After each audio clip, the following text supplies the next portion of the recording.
There we go. Hey! Ooh, we're back. Hello? What's going on? Oh, not much. Not much. Recovering from a long week of back pain. Holy shit. I heard. Yeah. I know. I complained every time you called me, which was like 3 times a day. Every day you complain like a little woman. And I'm actually I got a ice pack on right now, but I'm doing much better. I went to my old chiropractor. Well, she's not old, but the one I used to go to, and her and her husband did some stuff that actually fixed whatever was wrong, and I'm feeling so much better now. Good. So are my ears, because I don't have to listen to you crying anymore. Deal with it. Mm-hmm. You even got that one picture of yourself where you're sitting in front of your computer with an Iron Man mask. Yes. And that's you spending a night of no sleep. No sleep. That was like 2 a.m. because I couldn't sleep, because every time I tried to lay down, no matter what I did, if I moved like half an inch, I got pain shooting all over my back, and I was done. So I sat here, with my trusty Iron Man mask. Knowing that you were in pain made me happy. Just like knowing Melanie is dying because she has the flu makes me happy. There's no sympathy, Melanie. No sympathy. You deal with it. You suck it up and you keep going. That's right. Like a chica. Like this one right there. There you go. Melanie, she's like one of our standing unofficial sponsors. I'm the younger one out of the 3 of us, and you guys are all dying. You're not the younger one. Shut up, bitch. I'm not the one broken. Whatever. Yeah, you're still old. Not broken, apparently. Anyway. I don't have back problems, and I'm not dying of Ebola. Shut up. Today, this morning, whenever you're listening to this show. Saturday. Yes. Monday, because somebody posted a few days late. I totally forgot about it. We did the last show, and I didn't even think about it, and I think Sunday, I was talking to Kat, and she's like, what was the last show about? And I was like, well, it was John Fowler. Oh, shit, I didn't even upload it. Oh. Ran up here, tap, tap, tap, tap, tap, tap. Oops. Gosh. That's because we did it on Sunday instead of our regular Wednesday. I have a routine here, We're on episode 31. I'm in a routine where we do the show Wednesday night. Thursday, I drop it into the pre-made format that I have. And then Friday, I save it, upload it, and it's done. So doing it on Sunday screwed me up. Yeah. So it'll be up. Blame it on that. Right. So tonight we're gonna have Dave Ebersole. Let's hope you don't forget his show. Yeah. So let me read his bio. He sent me a bio here, and then we'll call him. Dave is a director, a playwright, comic book writer, amateur mixologist. And sometimes actor. That means he does stuff with drinks. Yeah, he's a bartender. That's right. I'm going to invite him over. He lives in my area. He lives here in Philly somewhere, so I'm going to invite him over to our tiki party, and he can. So now you're stalking our guests. That's right. I want to put our guests to work. All right, shut up. He's a sometimes actor in the Philadelphia area. He is the co-creator and writer of Dash, published by Northwest Press. Dash is a comic book series. Yes. Dave has a bachelor's in theater from the Temple University and also attended the Summer Seminar for Writers at Sarah Lawrence College, focusing on comic writing, taught by Scott Snyder.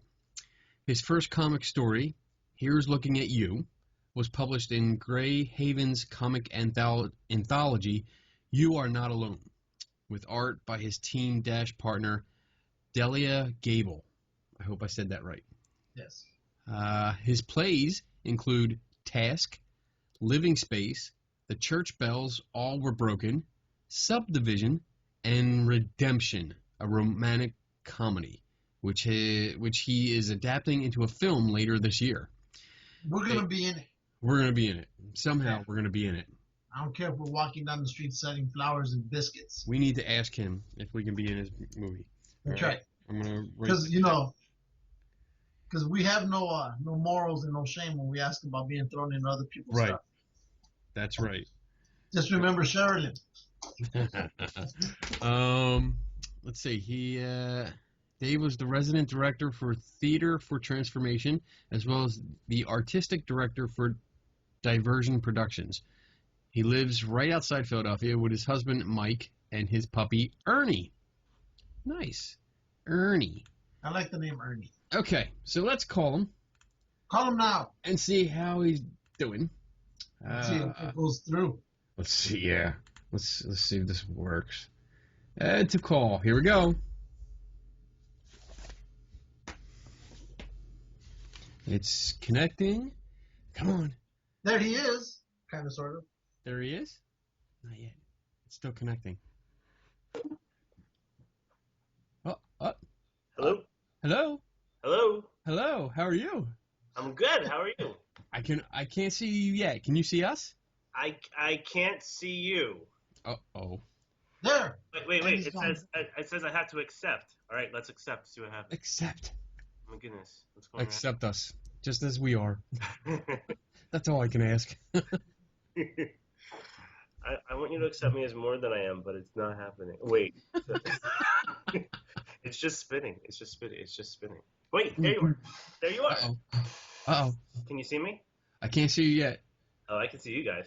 Oh, well, I guess that works. That work? Huh. All right. Can you see him, Lou? I see his picture. I see his picture, too. I sent him a request to accept me, so... Oh, all right. Let me figure this out. It's Lou's fault. Oh, yeah, blame me. It's always Lou. No, it's probably my fault. Oh. Yeah, it's the guest's fault. Yeah, I'm totally cool with you guys blaming it on me. That's how we run the show. We always blame the guest. Tell me what to do here. So let's go on something's recent. You sent me I'm going to accept. Do you have your camera on? I think I do. If you move your cursor around, you should have 4 buttons that pop up. Okay. And one of them, on the left, should be video. Yeah, it says it's on. It says it's on. I kind of did like a test Skype. Okay. Earlier, and that seemed to work. Uh-oh. It's dynamic views. Maybe it'll pop on. Wait, did this work? Oh. Wait, it's spinning. Wait. There you go. Oh my goodness, we did it! Magic. All right, Let's good get on the show, people. Goodbye. Yes. night. Good night. See ya. All right. Oh, look at the bookshelves. I am very interested now. Wow. That's cool. Yeah, What's up, Dave? How you doing? I'm good. How are you guys, Kenny? Good. I'm Kenny. We've met before. Yeah, we've met. At Galacticon. You had a really cool hat on. I did. And this is my co-host and cohort, Lou. Hi. Nice to meet you. We're in California. Oh, really? Yeah. Yep. Cool. Where in California? We cover everything on the East Coast and West Coast. I'm in Los Angeles. Oh, nice. Nice. We had to wait for him to get home before we can start the show. I had like an hour and 45-minute drive home because everybody said it's going to rain over here. And in California, the minute you mention the word rain, everybody drives like imbeciles. Including Lou. Well, I'm too busy yelling at everybody while I'm eating a sandwich. While he's driving. Yeah. Oh. Cool. So, what have you been up to, Dave? I read your bio already. Uh-huh. So everybody that's watching this, when we post it, will already know a whole bunch about you. I posted it on our Facebook pages. I saw it. Yes. I was very excited. So, I guess we can just jump into some questions. Sure. Yeah. Cool. First of all, what do you got back there? I love the books. I'm a big big fan of. I mean, here I'll show you. I'm a big fan of books. Wow. So There's like is there a term for something like for like bookshelf envy? like the Is that like a thing? Like it's not I don't want to say like it's not a fetish, but like there should be like a term for it. there's got to be some kind of disorder. No, I don't think it's a disorder. In fact, I don't trust if I go into someone's house and you don't have bookshelves, I don't know if I trust you. I agree. You know what I mean? Yeah, because like books are just it's there. It's entertainment. It's knowledge. It's everything. I mean, for me, it's like if you don't have books, then you're kind of weird. Right? Or just something. I don't know. Maybe I'm maybe I don't know. Maybe. I don't think you're crazy because I feel the same way. Yeah, people don't tend to collect books anymore. Not in this day and age. Yeah. Yeah, they don't. Yeah, that's sad. It is. It is, isn't it? It's real. My bookshelf is in the house. I don't have it out here. This is a makeshift office I have outside. Okay, cool. Yeah, he just took the Mexican route and just threw some things together. That's what I do.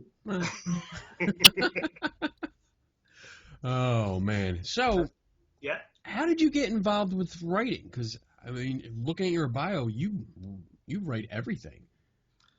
I was I guess going back in high school, everyone actually thought I was gonna be I was always drawing. I was super into comics. Yes. And then I actually went to college. Yeah, right. Everyone who isn't, but all of us. Yeah. But I went to college and I hated it. I had teachers who were like, you cannot use a ruler. They had these rulers on the desk, that they're attached to the desk. Yeah. I was like, I can't draw a straight line. Pun. No, yeah, but okay, whatever. But so they had these rulers that were attached to a desk. I'm like, no, I can't draw a straight line. She's like, it's attached to the desk, and so I drew it. And she's like, you can't draw a straight line. I'm like, I hated it, and so I got really into theater. I started acting a lot, and then I switched my major. So I went to school for acting, and then one of my teachers like pulled me outside of a class once after a final. Like I just turned in my final and he's like, Mr. Ebersole, I'd like to see you outside. And I was like, I didn't cheat. I really didn't cheat. And he said, you should really think about writing plays. And I was like, really? Like, where's the camera? Like, right? And then, but then I ended up actually getting into directing. And then I kind of started and stopped a lot. And everybody said, you have such interesting comics. You should start writing. You should do a comic. And part of me really didn't want to see how the meat was made. You know what I mean? Yeah. I just wanted to be a fan. And then I got the courage and I started writing plays and people liked them. So I started writing them. And to make a long story short, too late. We got time. It's all right. But I came down. I got sick. And by sick I mean I got like this crazy case of arthritis, where I needed to like be on my doctor said, you have to stop everything you're doing that's not giving you health insurance, and just focus on your health. Because then I went on and off all these different drugs, so I couldn't direct, I couldn't act, all I could do was write, and everything was making me miserable except comics. So, right? Yeah. Exactly. And I started buying, like, that's where all my money went. Like, I was just I don't know how, I just started, right? I mean, this is just a fraction. I have to go digital now. Like, my husband's like, we're going to talk. It's going to be you or the comics. And I'm like, well, maybe it's going to be you. That's awesome. Like, I don't know, but it takes up so much, especially, I don't know, it's so hard. I hear you. It's so hard. But no, okay, so I started, I had an idea. I saw an interview with Scott Snyder, and he said, write the comic you would want to read. And that thought had never crossed my mind. And like 3 months later, I was sitting in a classroom with him working on what I'm now working on. Cool. And that was pretty cool, the way all that happened. Nice. Now you said you've written some plays, and the last one, Redemption. Is it Redemption or Redemption, a romantic comedy? It's called Redemption, a romantic comedy.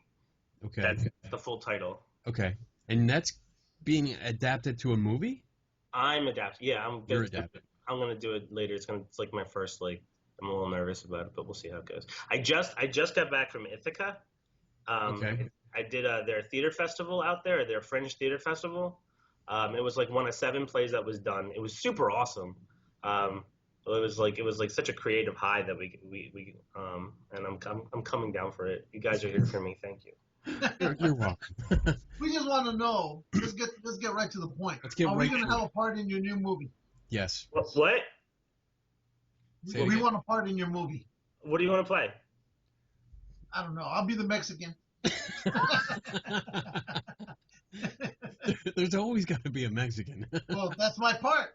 That's his part. Can I write a character called the Mexican? Oh, sure. Yeah. That's what I call him. Whenever we go out, usually we've attended like paranormal conferences together. Yeah. And it's funny, we walk around, he follows me, and I introduce him as my Mexican. Yeah, he does. All the time. So, yeah. Racist. You're racist. You're racist. But, yeah, we're not shy. We just wanted to come out and just say, we want parts in your movie, so we'll be in it, and we'll do it for free. Oh, okay. Okay. I'll take you up on that. We're free. We are free. We make your budget help. We are friends to your wallet. There you go. Because it has a lot of holes in it, so that's great. I don't even have a wallet. I don't even have a wallet. Who knows? Yeah. Oh. So what's it about? What's it about? The play? The play, yeah. Play. It's about a guy who has to kill this other guy. So he takes him in a room, and the one guy's all tied up, and he's gonna shoot him, and he can't, because it turns out he's like really attracted to him. And there's more than just that. There's way more than just that. But and then the other guy, turns out the other guy's kind of attracted to the other guy, so they get together, but they're in a stalemate because the guy has to have the guy dead in like an hour, or that guy's gonna die. So okay. Yeah. See, it's a trifecta of love going on here. Shoo. Or something. Or something. Or something. Yeah, there's a lot of there's some twists, like, not like nobody's telling the truth in it, and like everybody who you think is telling the truth turns out to be lying at the end of the movie. But so it's like, but it has this like really weird romantic comedy streak to it. So that's why there's a question mark, because I don't really know. So it's up to you guys, to people who. Wow. Well, we've been wanting to kill each other for years, so we're perfect. We're fine with trying to kill each other. Anytime we get together, we try to kill each other. We argue every day. We have board meetings before every show. Yeah.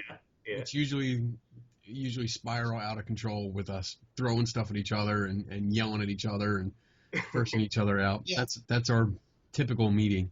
It sounds like any great creative collaboration. Yes. Exactly. That right? That's why we do this. So you really enjoy writing plays. I take it.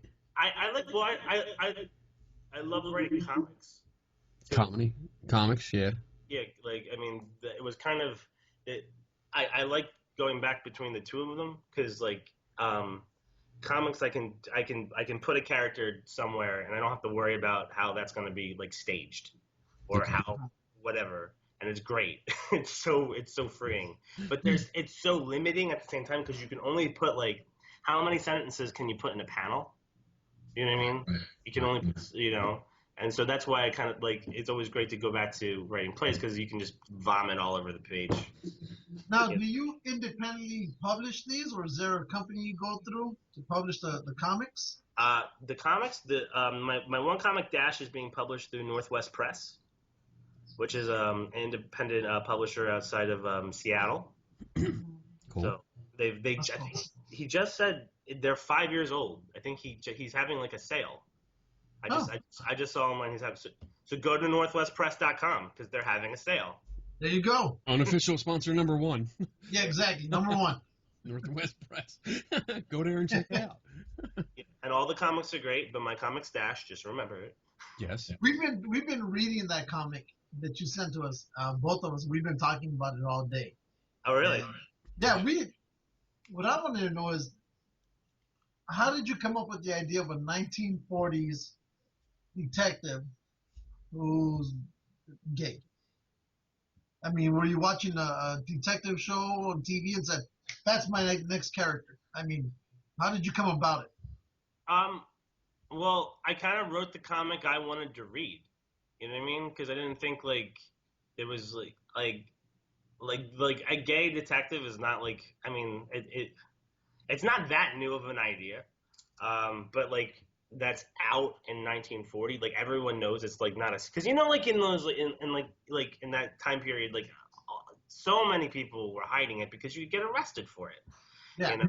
And there wasn't a lot of people going on record for who they were because nobody wanted to be on the record for who they were, right? So I just thought, like, if you took that on its head and you turned it on its head, and that's interesting to me. Also, I love old movies. I'm like such an old movie buff, Yeah, right? me too. Like, Yeah. I love those old noir movies. You know, Maltese Falcon is one of my favorite movies ever. Is it? I love it. I love it. And I kind of want to be in black and white. Uh-huh. Do you know what I mean? Pleasantville experience. I sort of be like, I just think that would be awesome. But so like that's a time period I also have a huge affection for. So well, that time was a completely different time frame. I mean, I love it because everybody's walking around in hats. right? Yeah. I mean, that was great. I mean, there was something about, you know, tipping your hat to the person you're talking to. I mean, it was classical. There still seemed to be that honor, you know, and that chivalry that was still alive back then, which I think has completely died now. Right. And there was that sense of everybody dressed nice, even with their casual clothes. You know, it wasn't just a T-shirt and jeans. You know, people put on like a button-down shirt normally. Right. You know? And then you had the nice hat, and people dressed. They went to work with a sports jacket, you know, and it looked nice. People took pride in what they looked like. Not like now we dress like slobs.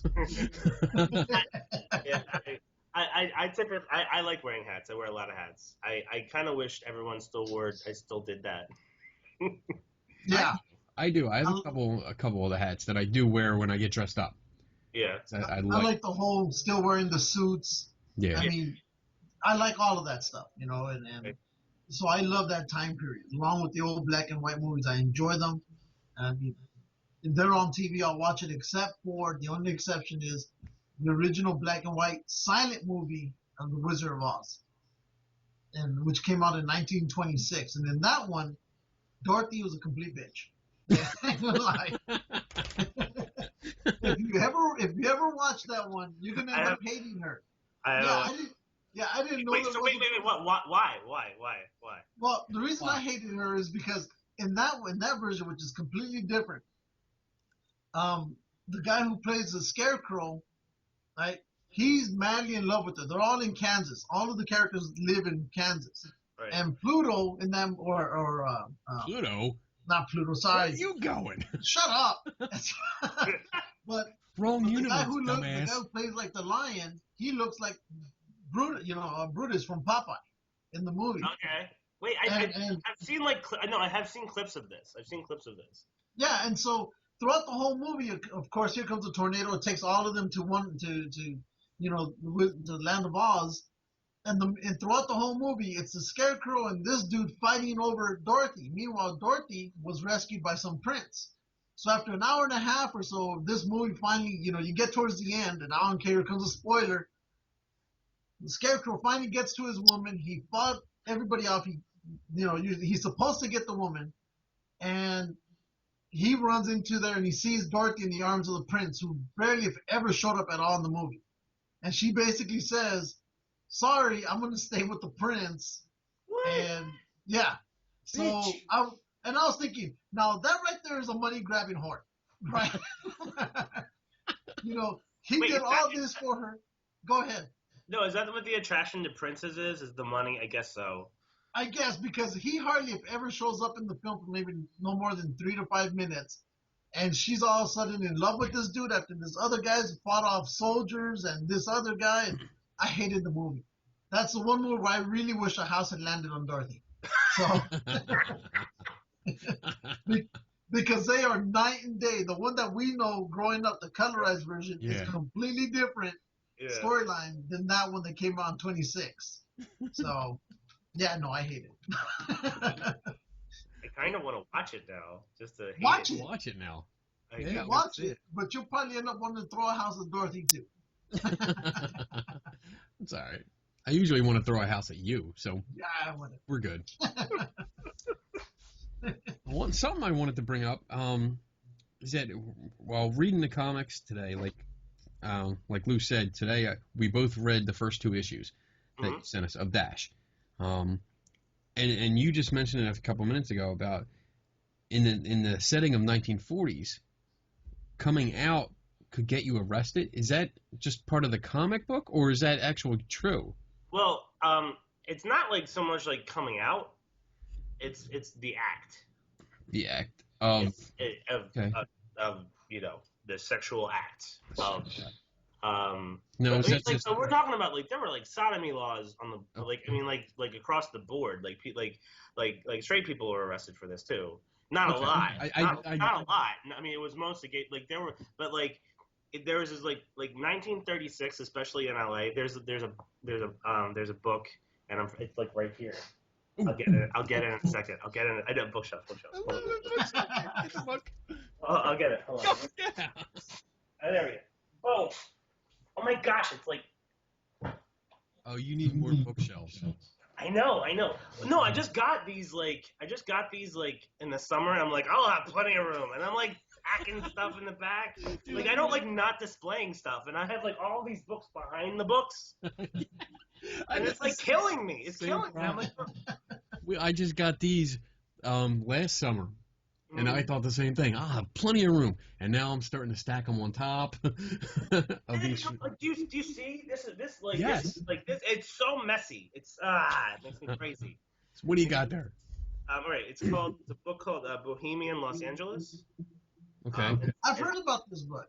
This is good. It's good. I actually contacted the author, and he was gonna talk to me for a little bit. And we kind of went back and forth. I shot him some questions, but he never quite got back to me. Daniel Horowitz, I think I'm saying that right. But I got a lot of my research for the comic out of this. In 1936, there was this kind of weird kind of conservative thing that came over the country, and that's when a lot of especially the sex laws got cracked down on. And there was something called the sex police. I think that's what I'm saying, right? But there were stings. There were stings. They would set these guys up, and hang out with them, and then they'd arrest them when things got sexual, which is entrapment. Yeah, it's entrapment. It's okay. It's just super and you could go to jail for up to 10 years for this. For sex. For sex. Yeah. Now, sex just behind closed doors or in public or just behind closed doors. Wow. There's this account in here of guys who are in the Navy. Sorry, I'm a child. I'm a child. And then this isn't a funny. This is such not a funny story either. You can say anything on the show. We don't care here. Rules. We make fun of everybody and ourselves constantly. So yes, have at it. Don't be afraid to say something. Thank you. You're welcome. But So like there was this party where they invited a bunch of guys and blah blah blah. So word got around, and so the party kind of like they're like, oh, we'll do the same thing the next week, and it kind of expanded, and everyone was arrested. These guys were thrown out of the military. They like someone went to jail for 10 years, someone went to jail for 5 years.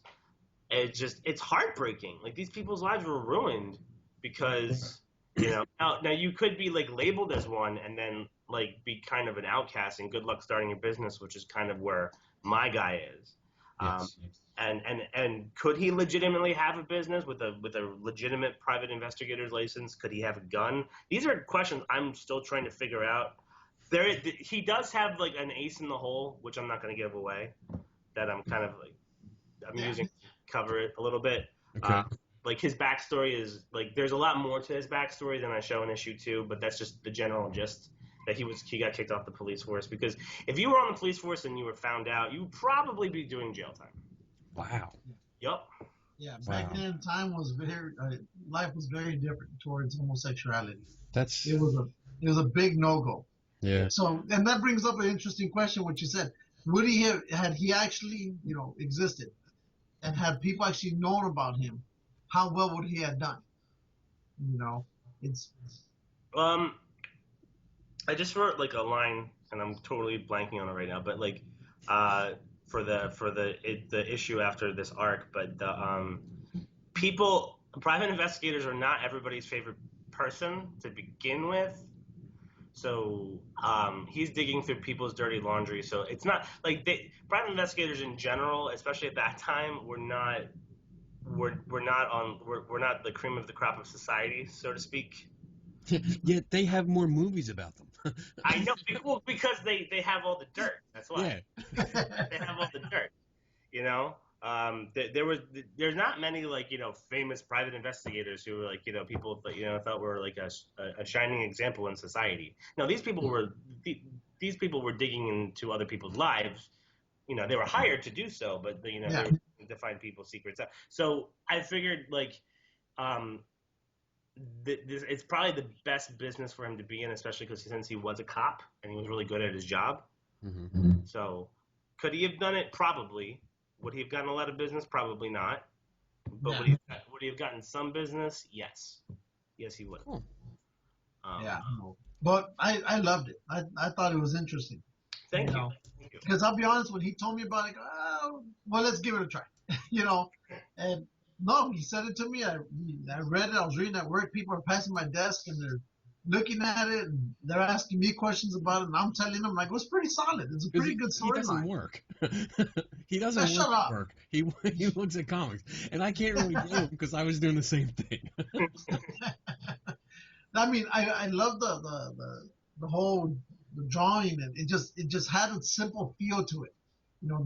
There wasn't a lot going on in the background, like for example in Marvel and DC comics. Here was just the background was kind of just really simple, and I liked that because I was able more to focus on what's going on between these two characters instead of what's going on behind them and all this other stuff. I liked it. I really enjoyed it. Props to you and to, I'm assuming, was it Delia? Delia. She's the artist, the colorist. She's amazing. She's my co-partner, my comics teammate. She's amazing. And we had talked about the look of the book because I kind of wanted to feel like an old comic book. Mm-hmm. Yeah. Like I kind of wanted, you know what I'm saying? Like that's like an early, like a Silver Age. No, it'd be the Golden Age. Golden Age. Yeah. Golden Age kind of feel. That's exactly what came through for me when I was reading, because I've been collecting comics since I was 7 years old. Yeah. And so I got that feel out of it. The only problem I had with your comic book. Okay.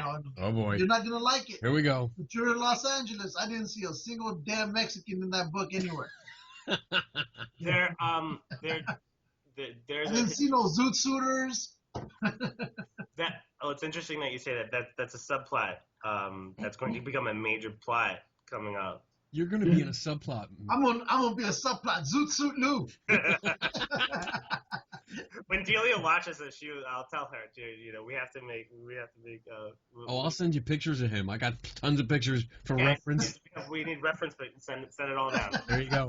Oh, Lou's gonna be in the comic. Yeah. I'm a zoot suiter. Zoot suit Lou.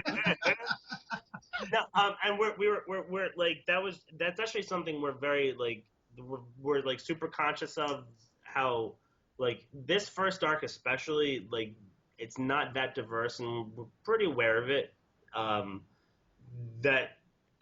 We plan for like it's 6 arcs and then like 6 standalones, and then the story is done. And by the end the it'll be a lot more diverse. But right now we're kind of just dealing with like the top of it right now. I liked it. I started reading it, and it's when you go to a Comic-Con and you walk down, my favorite part is Artist Alley. I love going down and talking to all the new artists, and they're so eager to get their stuff out there, and it's always hit or miss, because I usually go down and I buy what I can, and take it home, and you're like, I don't know, and you read through some of it, and some of it's like really bad. And I'm glad I'm home and I'm not there, so I don't have to say anything. But kind of like the first 5 episodes when we started doing this. Yes. Oh, those were really, really bad. But I got through Galacticon, and unfortunately, like we went through and we did a lot of interviews, and by the time we were done and we got to the other end, well, the kids that we brought with us were extremely tired and hungry, and my wife, who was the camerawoman, she was tired. Yeah. And so I didn't get to go around and shop again. But that con was nuts. That town wanted a Comic-Con. Like, hell yeah. Like they showed up. It was awesome. Yeah, he told me the numbers. Is this the one that you said was supposed to be only like 500 people and the whole state showed up? Seriously, the whole there was my friend showed up. He's like, I got my dad who's and my kid in the car. He's like, I cannot wait in line for you. Yeah. It was insane. They were expecting 500 people at the most, and they got something like 2,500 showed up, and it was just amazing. There was an hour wait outside in line. I mean, it was just nuts, and it was great. It was very tight. It was packed, but kind of like the Star Wars convention this past weekend. Yeah. Did you go to that? He did. Yeah, I went there. I had friends who went to that. Oh, did you? Yeah, they were like one of the cover photos for IGN. They were the guys in the suits with the stormtrooper helmets on. I don't know if you saw that, but yeah. Well, there were a lot of stormtroopers. And I bet there were. I mean, we were trying to look for a past guest who does cosplay. So, and what's funny is he went there as a stormtrooper, or as one of the scout troopers, and every one of them that passed by, I would yell her name, Sheridan. Sure. And just to see if I get a reaction again. And my son would look at me and goes, is that her? And I go, nope, didn't turn around, so let's keep walking. I must have said that name probably 100+ times. Wait, did you find her? No, never found her. Yeah. There was like 2 billion people. Well, that location, that convention center holds up to 100,000 people, right? And to give you even more geek information, an Empire Star Destroyer, a full crew is at 37,000 people. So we had enough there to fill up 3 Star Destroyers and take off. Oh. But yeah, it was literally shoulder to shoulder, and I mean it was crazy. I mean, it was fun to be there, but it was just mad crazy. So many people walking around and bumping into each other, and woo, it got me tired. But yeah, I read the comic, and I actually really liked it. I was really into it, to the point where I completely ignored my work, and I was really into the story because it was building and building, and then we got some backstory, and it was, I mean, it has, this arc has, it's got mystery, it's got controversy, it's got Egyptian mythology, which I love. Yeah, I love the whole history aspect of that part. Oh, nice, thank you. It's got the zombie / mummy thing going on, which I won't go into. Yeah. Yeah, like way more. Wait, can I ask you a question? Was that weird? Because some people like there are some like one or two reviewers who were thrown through a loop about that, but we're billed as a supernatural noir, so that I mean we're supernatural as well as noir. So was that weird for you guys, or was that? No, I mean I kind of saw it coming. Like Okay. as soon as when you get to the, I don't want to give it away. Right. I think people should go out and buy it. But when he was going into the room, Right. Let's just say when the history part starts to come up, yeah, and that's when I started figuring something's going on, and then you had a picture of, I can you said mummy already, so I can say that. Yeah. And so that's when I figured something's gonna happen here. yeah. And he knows that I'm a big time history buff, so I was actually learning stuff from what you put. But, really? Yeah. And I love the Egyptian mythology. I absolutely love it. So I was hooked. As soon as that was mentioned, I was like, oh, look at this. It's a big display. It's this. Here's a clue. And I was like, oh, where are we going with this? I'm seeing something. And it kind of reminded me of, I don't know why, but you remember the old Friday the 13th series? From the 80s? From the 80s. The one with the red-headed chick? Yes. That's all I remember. I was growing up. I remember her. It was like the precursor to the modern Warehouse 13. Where they had that little, like, it was a little antique shop, and everything in there had some kind of magical power or curse. It was a curse or something, yeah. And they were going, they weren't brother and sister, I don't think. But no. the young guy and girl, they would have to go out into the world and find where all these antiques were and get them back. And I don't know why I thought about that, but something about the story kind of reminded me of it. Like some kind of artifact. Because there's talk in the story about artifacts and Egyptian stuff, and I was like, this is cool. I like it, and I'm looking forward. I want issue 3 because I want to know what's going on. Issue 3 is going to be in stores May 27th. May 27th. Now, is this nationwide, or is it just because some places they just keep it like in one part of the country? Right. No, we're distributed through Diamond. Okay. So the pre-orders, I think, were done. They were done at the end of March. You can get them from our publisher, or just ask your comic shop to stock it, please. Awesome. So we were trying to be a monthly, but we're only 2 people. We were going back and forth, and should we just do this as a graphic novel? But I'm an old time comic person, so I really wanted to try the monthly route, and we're doing the best we can. Issue 4 is going to be out in August. That's in that's in the can. We're actually just starting issue 5. I have up to issue 10 kind of written, and then the whole thing plotted out. Cool. So, well, yeah. I will say this, since I buy comic books, but I usually order them because at times I don't have time to go to the comic book store. Oh, yeah. There's a place that I've brought up. It's called Midtown Comics. They're out of New York, right? I was just there. Yeah, they carry it. You guys are there. Yeah. They have your comic there. I've actually, what's weird? I've never seen my comic in a shop. Well, they have your comic, and I'm going to add it to my monthly subscription of ones that I get every month. Cool. So I'm going to add that one on there. I'm going to see if they have an issue number 1 because I have to have all of them when I start doing it. So, because I get one big lump sum of comic books at the beginning of each month. So I'm adding this one because, like I said, I enjoyed it. Kenny enjoyed it. And, with things nowadays being kind of tight, you got to wonder, is this worth it or not? And I think this one is worth watching. So, yeah, awesome. Because, I mean, that's, like I said, when I go down to any conference, I'm always down Artist Alley. That's the only comics that I buy is from Artist Alley because those are the people that are coming up, and it depends on if they're enthusiastic. And it's the same reason I pick the people that I interview for the show is I walk down the aisle and Dave, you looked at me, you stopped, and you talked to me. Sometimes I go down an aisle and I'll stand at a table, I'll stop, look down at their stuff, look at them, and they're literally on their phone like this going, they look up and then back to their phone. And it's, you know what, that's to me, that's a screw you. I don't really care. Okay, so that's interesting because this is like a conversation I've had with people. We just did a Mocha Fest in New York, and Coffee. Hmm? You said mocha. I'm thinking coffee. No, no.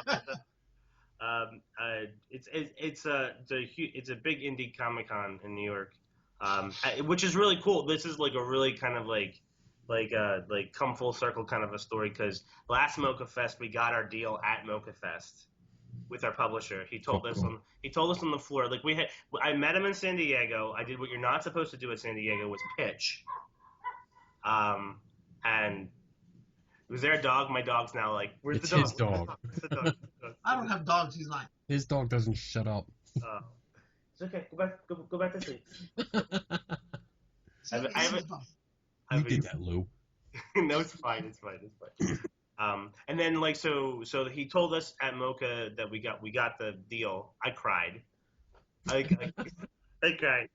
Delia was like, "Stop it! You're embarrassing." I'm like, "But I gotta go." well, you should cry. It's your moment. It's your time. It's your moment to shine, dude. In fact, you should cry right now. Yes. I want some drama. Just let the tears flow. I can do it, but I'm not. I'll add some a music track later when I edit. Oh, yeah. What kind of music? No. No? You don't like that? No. That would make me cry if you did that. Exactly. Oh, see, that's what we want. Right. I'll add. I'll. Led Zeppelin. A nice polka theme, What? maybe. I say Led Zeppelin. Whatever. Okay. All right. Anyway, shut up, Lou. You were going. Oh yeah. Conversation. So now this year we were tabling for them. So it's really kind of like last year we got the deal, and now we're tabling for the whole company. So it was very cool because they're out of like the West Coast, so we're East Coast. So yeah, look at that. It's like you guys. It's like we cover it all. Yeah. So you were talking about what, like engaging? Oh, yeah. So all right. So I've had this conversation with people like, how do you do it? Like, do you because like in a bookstore, like let's be honest, in a bookstore, do you want like the person working at the bookstore being like, how are you? Do you you want to look at the books, but at the same time you like it's not a bookstore, so you don't want to be a dick, right? So you don't. I don't think he heard what you said. Sometimes he does. Other times he just ignores me. He's just tuning you out. I tune him out. He's so used to it. But you're right. I mean, it's not a bookstore is different from a conference, right? Convention. A bookstore, you're going in there. You usually know what you're looking for, so you're going in, and if you want to browse, you browse, and that's fine. But when you go to a Comic-Con, you are there to push your product, right? I want you to tell me about it. Some people don't, though. Some people want to be like, some people really just want to still have that kind of, so like I try to like be like, I try to say hi to people who approach the table and then kind of feel like if you just want to look at my stuff and like you can kind of tell, Yeah. Like, yeah. You don't want someone to start looking through the book and be like, what do you think? What do you think? What do you think? Do you like it? Is it good? I wrote that. Exactly. That's exactly what I got in Pasadena a month ago. There was a guy, and I wish I had gotten him. I'll probably see him again and see if we can get him. But he was exactly how you just did that. I went by, I was looking at it, and he goes, "What do you think? What do you think?" And exactly how you did that. Right. I wrote that. But Ken, you said like you don't want to be like on your phone about like and sometimes like it's such a long day. Like on the other side of the table, it can be such a long day. Yeah. So like sometimes like you do like mess up, but like I was always trying to. Delia was like, you should be at the table all the time. Well, and I think it's true because you're there for one day, right? Yeah. You're trying to put your product out there, regardless of how boring or disheartening it is. There may be that one person that comes along that that what's that saying? The first impression is your only impression you get. Yeah. And if somebody's on their phone and somebody's really interested and this guy's just looking at their phone, they probably lost a big time gig. Like for example with the guy that you signed in Seattle. Had you just ignored him, it'd probably be a different story today. Right. Yeah. Yeah. And I don't when I say engage, I don't mean like what you do, like, oh, that you like it and bother and annoy you. I mean, that was perfect. I want to play that on a loop. But I mean, if I come up to the table, I want you to say hi to me. Right. I want you to acknowledge that I'm there and ask me, like, are you interested? If I say no, I'm just looking, then fine. That's on me because I stopped it. But I want you to at least make the effort because this is your stuff and you're trying to sell it to me, and you're trying to, I guess, get your break, get signed, or something. You're trying to make it out there. So engage me, I want to talk to you. I go there in order to talk to all the people in Artist Alley because I want to know everything about them. Because who knows, that might be your next big star somewhere in there. And I want to be in on the ground floor. I want to have their first comic. I want to talk to them. I want to interview them. He's trying to get it for free. Right. I want to interview them. Hey, dude, they give me free stuff. I love it. He's doing my job of being the Mexican when he does that. I know. But No, hey, that's a perk. That's a perk. To be own it. That's awesome. I love it. Like, yeah, I mean, I'm not ashamed. No way. Like, I love it. I don't ask. I never ask for anything. I mean, I want to talk to them. you didn't, and I will say that I gave you my comment just because I wanted you guys to have it because you guys are doing, like, you guys invited me on, so I wanted you guys to know my work. So. And we appreciate it because it was completely really good. appreciate it. I'm hooked now. I mean, I'm gonna go buy them, the two, because I want to have the hard copies, and I'm gonna when the third one comes out, I'll get that, and I'm gonna keep going. Cool. And like Lou said, he's gonna add it to his subscription, and I'm gonna go to the comic book store because I'm still old school. I like going. There's something weird because we're an indie publisher, so we only had so many copies out. People are having a very hard time ordering 1 and 2. Yeah. Like, it's saying it's sold out. If you order it right from our publisher, they have them. Okay. And we're also on Comixology too, so if you're not old school, and your spouse is mad at you for having too many comics. I know my attic. Anyone relate? Yes. Yeah. I have a few dozen of the white bins, the white cardboard bins. I have to get another long box, and I don't know where I'm putting it. Like, I'm like concerned. So I was like, we need to get a bigger house. I agree. We need bigger houses. Right? That's the way to go. Well, my husband says now, sell more books, is what he says. Sell more books. There you go. Well, do you have any of those books that you take? See, now I know you're close. You're in my area. I am. Because it said in your bio you're like right outside of Philly. I'm in Lansdowne. Oh, you're not far. I'm in Cheltenham. Oh, cool. So I'll contact you, and I'm just gonna come to I'll come to you and buy them straight with you. Come over. Nobody in his neighborhood knows how to park. I'll tell you that right now. Whatever. Listen. They're all parking backwards. Cars are facing each other. People on the lawns. Wherever you want. Oh, I wanted to say I'm gonna invite you to a party too if you want, because sure. I read in your bio you're also in the mixology. And I happen to have a tea. Okay, I'm amateur. I've never bartended, but I care about you having a good drink. That's what I care about. Hey, you know what? I have a tiki bar out back. We have fire pits. We lit it on fire. We lit the bar on fire. Yeah, that was fun. We had a bottle of Bacardi 151, and I wanted to see if it was really flammable because it said it on the label, and I was pretty trashed. So I put a little bit in, lit it, and I was like, oh, cool. We took a picture of Lou in front of it, and I was like, oh, well, that's not big enough, and I poured it all around the whole bar, lit the whole thing up, and I was like, wow, it really burns. It's cool. Yeah. Yes, it does. But yeah, I'll talk to you later after the show. Well, not right after the show because I'll be going to bed. I'm sure you will probably too. Maybe. Yeah, oh yeah. I have so much work to do. I do. No, we're working on issue 5 right now, and like it's written, but it's a dream. Go back to bed. Go back to bed. It's all your fault, Lou. What kind of a dog do you have, Lou? A noisy one. Well, I actually got two of them, but one is my wife's. It's a noisy Chihuahua, and that's the one that's barking right now. And then we have a terrier / wiener dog, and his name's Buddy.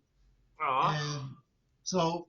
And Buddy is the young one. He's only like a year and a half, and Tiny is 8 years old, so he's the old dog. So one wants to play all the time, and the other one's a grumpy old man, and he has no time for Buddy.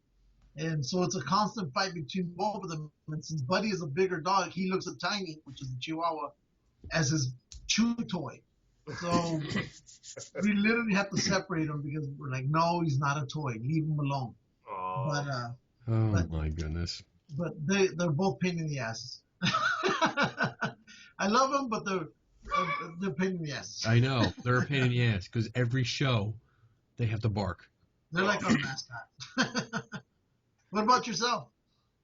What? What about yourself? I have a Yorkie. I have a Yorkie. A Yorkshire Terrier. Oh, come here. Okay, just come here. Come here. Come here. Oh boy. Come here. He just came. I just said I have a Yorkie. He ran in the room. He's like, "Hello." Hello. This is him. This is him. He's 6 pounds. His name is Ernie. Say hello. Okay. Yeah. Go back to sleep. So, serious question. Tony doesn't have dogs. He doesn't like animals. I have a dog. I have a schnoodle. Oh, do you? A schnauzer poodle mix, yes. But she's probably curled up in bed with my wife in my spot. They take your spot and they think it's theirs. I know. And it's amazing how she can go from this like 1.5 long dog and you get into bed and all of a sudden it feels like they're 6 foot long because they take up all this space. I woke up the other day and I'm halfway off the bed and this 6 pound thing is like, well, you're on my pillow.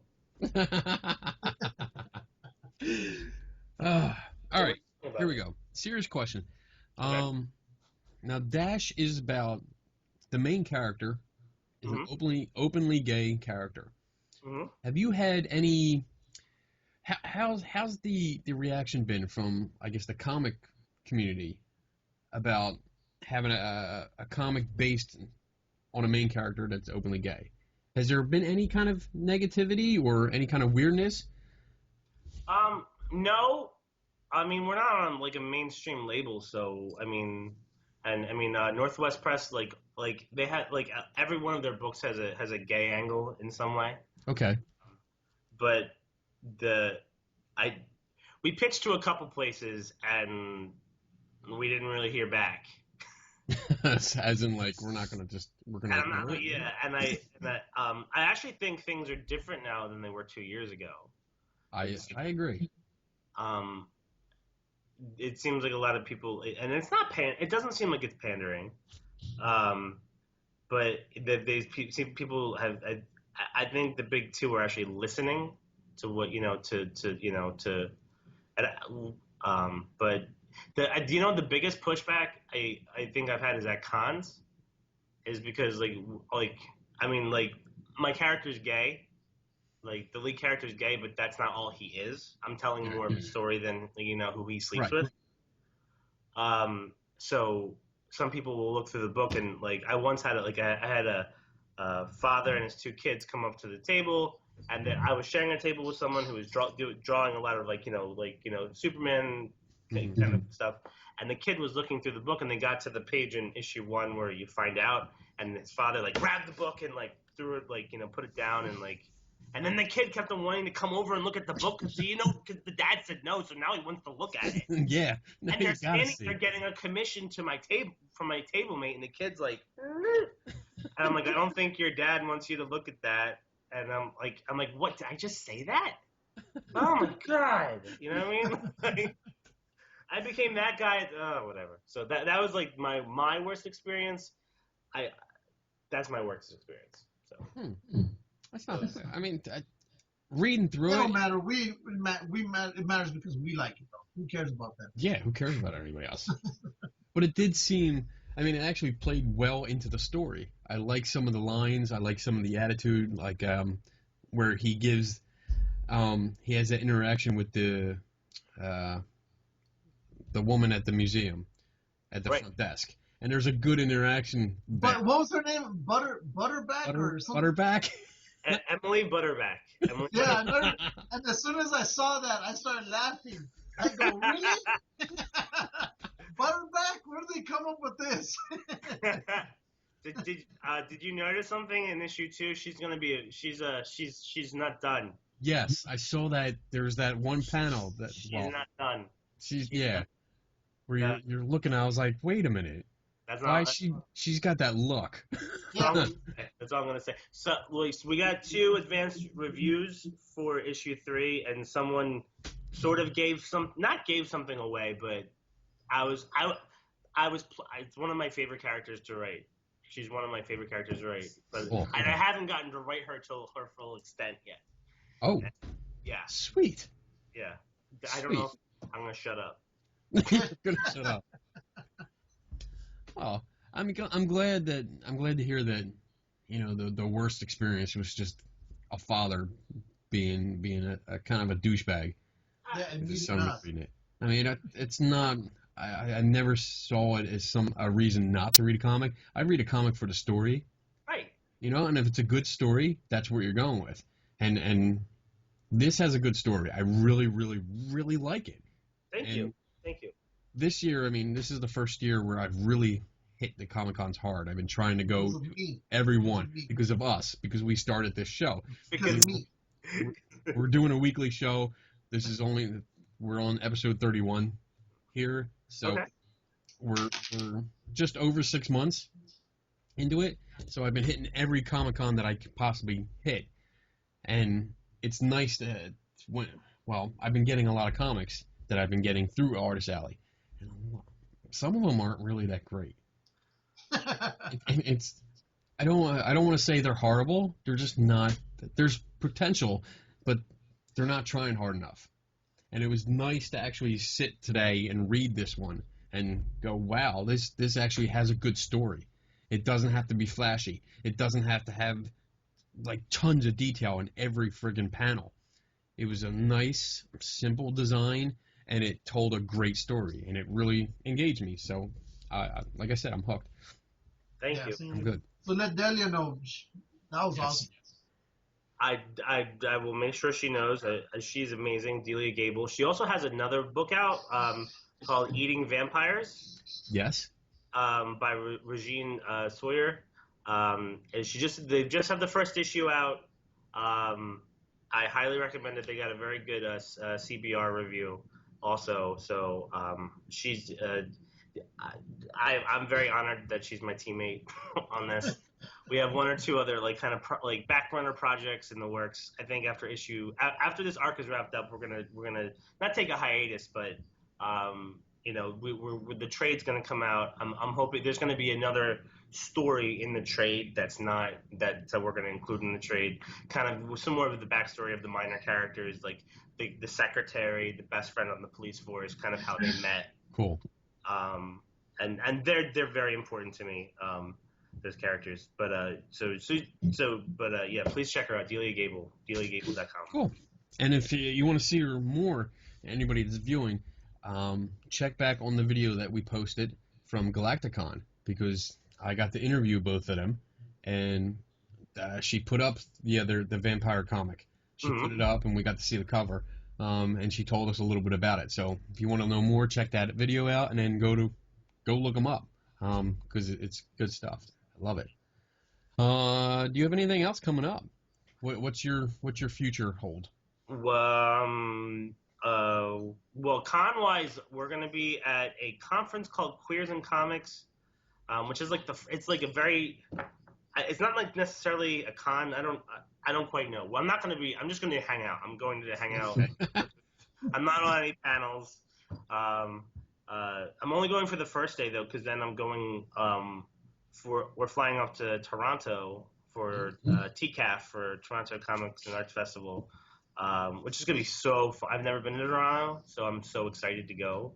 Cool. Well, we were thinking about going there, but we'll let you tell us about it. Are you going to go? no, I'm kidding. No. Totally no. Don't be a dick. No, you shut up. You can't even go outside of your state. Whatever. What? I hate you. Whatever. I could watch this all day. So if you Oh, good. Oh, this is our shows. This is I'm going to Louisville. Are you going? possibly.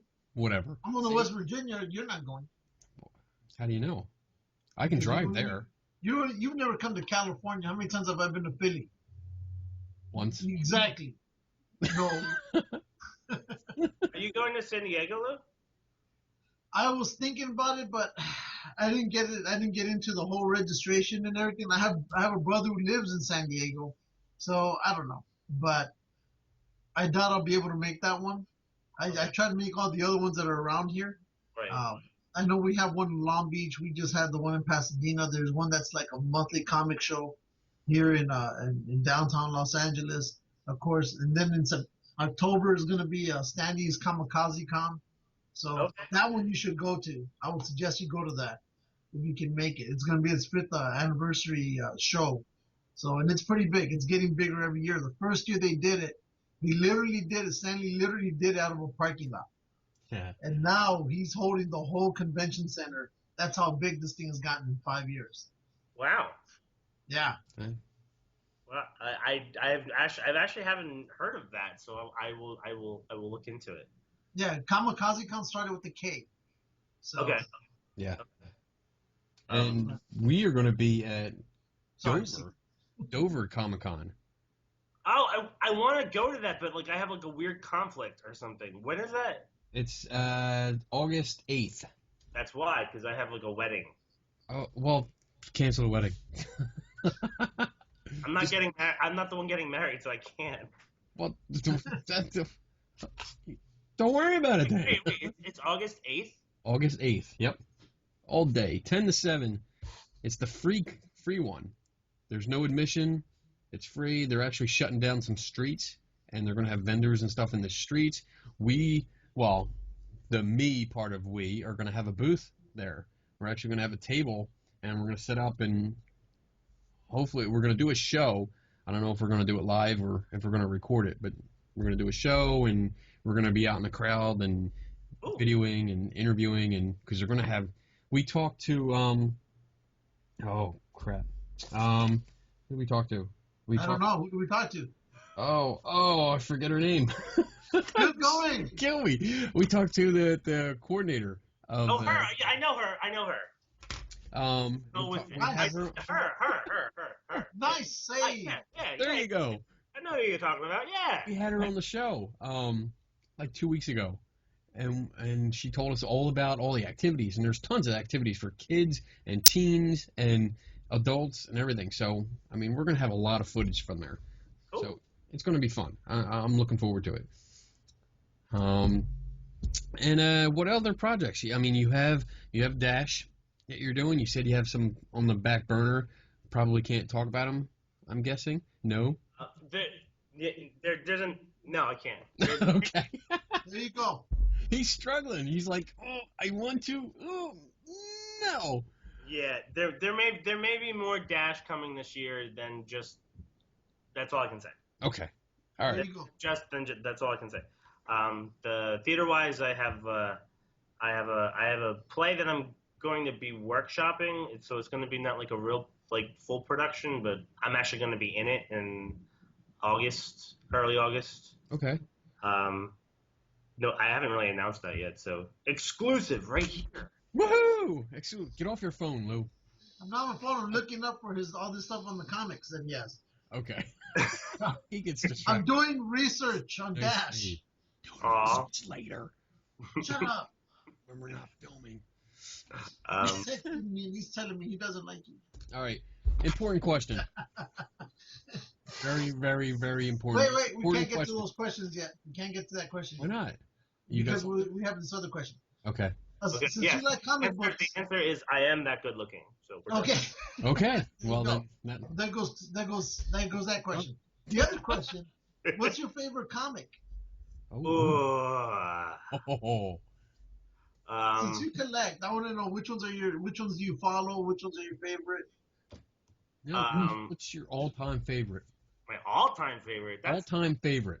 That can't happen. That can't.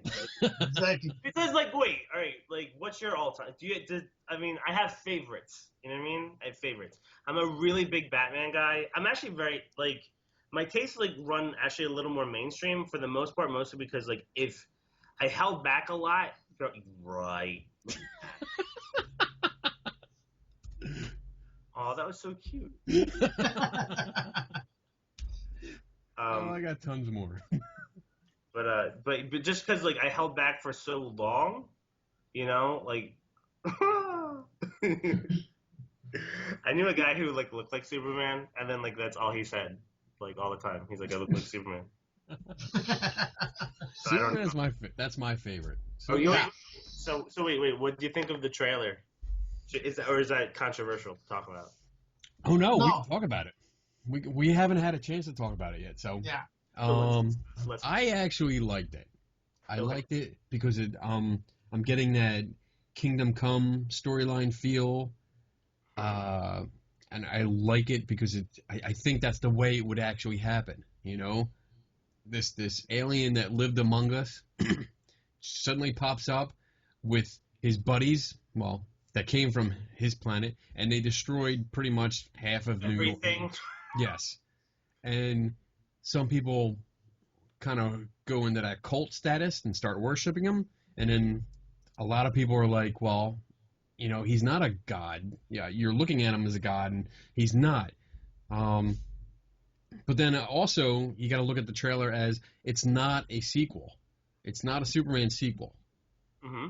It's a Batman vs. Superman Dawn of Justice movie. It's pretty much an introduction of the Justice League. And you're starting with Batman and Superman. So for me, go ahead. I'm not done yet, bitch. That's why I said go ahead, fucker. Shut up. God damn it. Oh my God, I hate it. So to me, I think it's a great standalone. Oh, good. Oh, wait, what happened? He's gone. He's being a bitch. Did he get Shut mad? up. Stop that. You mess with the program. Stop it. But yeah, I think it's definitely dark, but I think this is also the first real teaser trailer. So I think we should wait, because I think in a couple months with the next trailer, you're going to see some more action. You're going to see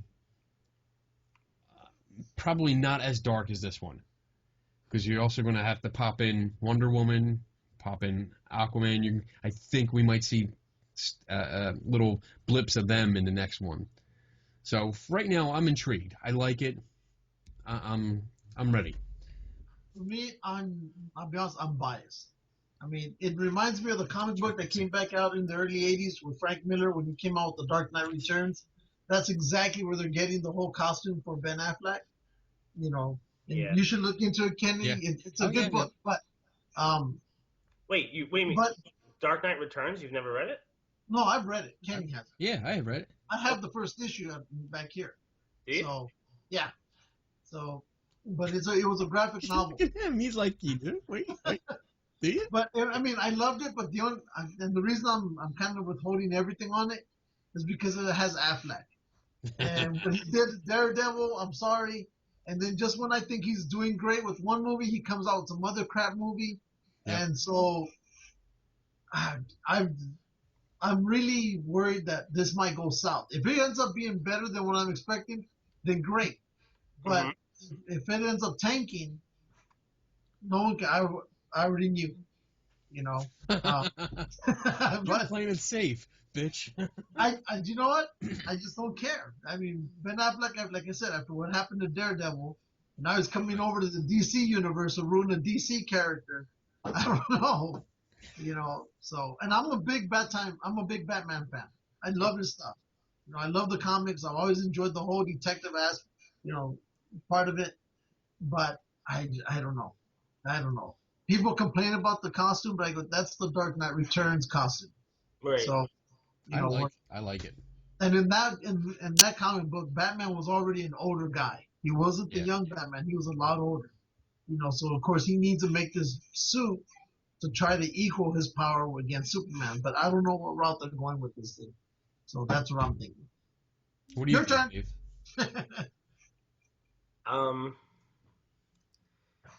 I don't. Oh, okay. Come on, just let it Hey, you out. brought up the question. We're all friends here. Yeah, it's your freaking question. Was it? You started Yes. this. Well, we were. I don't know. I don't I think you will like say it's an interesting trailer, and I liked. It reminded me sort of, kind of the Man of Steel trailer, and I don't really like talking about Man of Steel because I think it's the most controversial superhero movie ever made. Because people either love it or hate it. I've never met someone with a very lukewarm feeling on it. it. I love the Man of Steel trailer. Yes. That's about what I love about that. I still watch that trailer and go, "Oh, look at you, movie that was never made that I really wished was made." You know, that's how I feel about it. And I think Henry Cavill is a great Superman, by the way. I think he's Yeah, awesome. I I agree. think so. Superman. I think he's I've liked him since the Tudors for many reasons. What was that movie, Immortal, that he was in? The Immortals, yeah. Yeah. I He couldn't was get in into that. that movie. There's some fantastic scenes in that movie. Yeah. Anyway,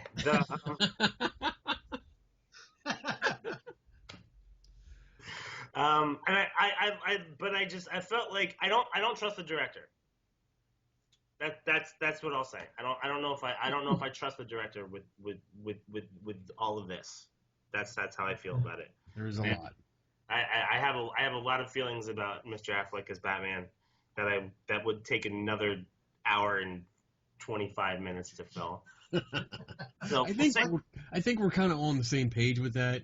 Yeah. You know, I share Lou's feelings about it too, because I mean, Daredevil just killed it for me. You know, he just, I'm worried about it. And Netflix gave Daredevil life again. I haven't watched it. I haven't watched it because I'm a very big Mad Men fan, and it's winding down. And I have a weird TV thing. I can't watch more than one television. My brain kind of hurts when I watch more than one television show because I get that. So well, you need to watch it. No, I'm waiting. When Mad Men is over, like that's going to be my comfort blanket. For better or for worse. I also haven't watched the new Game of Thrones stuff. I don't know if you guys are fans of Game of Thrones, but I haven't. I'm not. Oh, we're supposed to have Kat on. She wants to tell us about it. I watch Vikings. I haven't gotten into the whole Game of Thrones. Okay. I have a hard time watching that show because it has a lot of anxiety. Like, really? I have to binge it.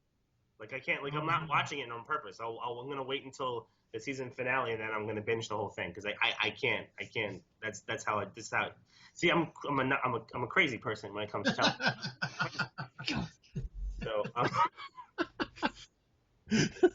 So we gather that you didn't care too much for the trailer, but that you're a big Batman.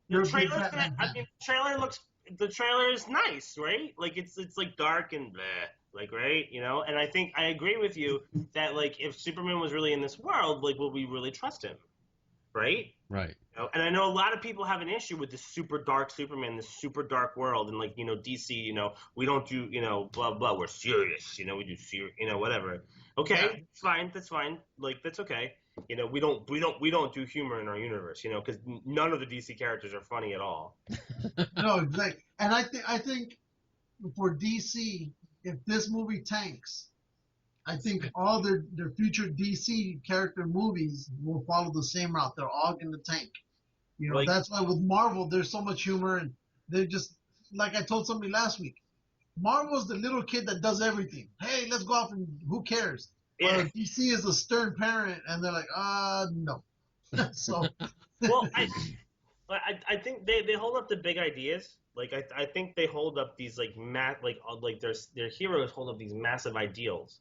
Where I feel like Marvel characters they're a little more detailed, and I'm not saying I prefer one or the other because I'm actually kind of more of a DC guy at heart, believe it or not. That said, it's just a trailer, so I just it's like I said after the Man of Steel trailer where I was like, this is gonna be the greatest movie ever. And I came home and I was driving home and I'm like, I loved it, and I kept on driving and I'm like, what? No, I didn't. I don't get it at all. And I was like depressed. I was like so sad. I was like, but Henry, he was such a good Superman. What happened? It's the director. It's the director that happened. And that's personally my opinion. Cool. So it came out. I'm out about it, right? There we go. So, move on to the other trailer that came out. Star Wars. Star Wars? What you think about that? You first, Dave. Like, did the ending not make anyone like well up with like awesome? Yes. Like, right? Like, come on. I mean, like, that's the only part that those. We don't have to say anything else. I'm good with it. I'm fine with it. We're done. We don't have to say anything else. It was just. As soon as I heard Chewie. As soon as I heard the voice, I was like, and then when they came on screen, that was it. I mean, I think everybody shared a collective like, yeah, we're all home. What did you think, Lou? I loved it. I mean, they kept showing it 5 million times at the convention, but I didn't mind. I enjoyed it, but I think to a certain extent, and this is me, oh shit, some movies deserve trailers to be released every once in a while. And now you have other movies where we're just going to release trailers and you know it's going to be a crap movie, But Star Wars is one of those that you can release it every so often. But I think, to a certain extent, I think they need to stop from doing so many releases of trailers. Yeah. I think it's better just, here's this one, and that's all you're getting. Maybe extend it a little bit longer than what they normally have been. Right. But I think they should just, by constantly throwing it out there, I think after a while, it's like, I've already seen this part. I've already seen that part. So. I was seeing all this stuff on Twitter where people were like, extensive review of the new Star Wars trailer or extensive review. I'm like, it's a trailer. What do you mean? Go outside. I avoid those. I avoid all of those. Fresh air. Don't do extensive review of the trailer. What are you talking about? Right. It's a trailer. Yeah, I avoid all those on Facebook. I avoid. Here's how he broke it down, or 8 eggs that you didn't see. I don't care. I just want to. I'm not going to read it because of that. That's it. I want to enjoy it. However. I just watched it today. Did you? You know what's weird? And I don't normally do this, but you know what's weird? Because Luke's taught spoilers, whatever. Whoever didn't watch it, then you probably should have stopped watching a while ago. If they haven't seen it, they should not be watching this podcast. Luke said Luke said my father has it. I'm talking about the Force. Yeah. Has as in present tense. Yes. And that was and he's like, my sister has it, and whoever he's talking to has it. I was what does that mean? What does that mean? They showed his mask. Maybe, yeah, that was pretty cool. Maybe Hayden Christensen will be back. Oh my God, no. That or Luke Skywalker. Luke Skywalker is a real sick individual having his dad's melted mask in the living room yourself. Right. Well, they released a trailer for the Star Wars Battlefront game, the new one that's coming out. And Disney announced that the storyline for that is Star Wars canon. It's part of the legitimate story. Mm-hmm. And the game actually has Boba Fett coming back. Because they never officially said what happened to him when he fell into the Sarlacc pit. Right. Well, in the books, in the graphic books, there's I forget the guy's name. There's a bounty hunter that was, you remember that big fat guy that looks like he's all bandaged up? No. Wait, he's all bandaged up? Like he was in Jedi? No, he was on the Star Destroyer with Darth Vader. And there's that big guy that looks like he has bandages over. Well, that guy, right? He's kind of chunky, but he in the books he ends up coming back and pulling Boba Fett out of there, and he ends up giving Boba Fett, getting him back to being healthy. But you never see that because that just says in the book. And the only reason the creature's acids didn't kill Boba Fett was because of the armor that he was wearing. Yeah. So when he pulls them out, most of the armor's already been eaten away. But this guy saves them, brings them, gets them all healthy again, and that's where that story ends. And the way you can find out is when you go to the bookstore. I don't know if it's still available, but go in the Star Wars section, and there's one where it talks about just the bounty hunters. So it talks about IG-88, and it talks about Bosk, and all of them. He'll be in there, and that's the one where they tie him with Boba Fett. So he rescues Boba Fett in the books. Is it in the books? Is that like? It's not. That's not official Star Wars canon, though. Right. Yeah, none of them are official. Yeah.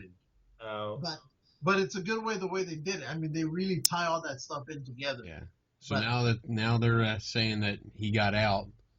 He got out of the Sarlacc pit, and he's here. He's within the time frame of episode 7. That's interesting. It's interesting. Sorry, that's sorry. My house. It's not me. Did you hear my house talks to me? Talks. It's saying it's late. What are you doing? That's my husband. He just got home. That's your day. You're supposed to be sleeping. Mike, say hi. Hello. Should you do that? Hello. Hello. Hey. What's up, man? Yeah. Hi, guys. All right, go away. Nice. So wait. Okay, so he could possibly be in the new Star Wars? Is that what? It's opening the door. I mean, there's nothing that says he can't now, because now apparently he's free and clear, and he's back, and he's alive. So well, they're also talking about making. I think they did like a small, tiny trailer of Rogue One. Yeah, I saw that. I saw that. Yes. And that one, from what I understand, is supposed to be prior to the our first Star Wars, when they destroyed the first Death Star. How they got the plans. Wait, so that's gonna be wait. When? No, Rogue One is going to be before the original trilogy.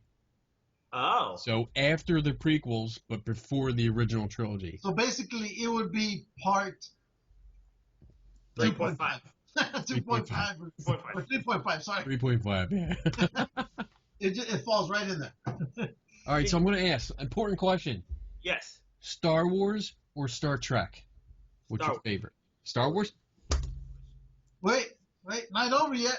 Second important question. Yes. Tacos or enchiladas? Ooh. Uh-oh. Ooh. Oh, this is a nail biter. Uh-oh. I'm gonna. But. Wait. No, this is really hard. This is really hard for me. Really hard for me. Shut up, Kenny. Enchiladas. And he sweeps it. Sorry. He said originally tacos, damn it. We ask every guest. I love to. Every guest gets those 2 questions. It's so hard. It is is. So hard. Why do you have to pick your babies?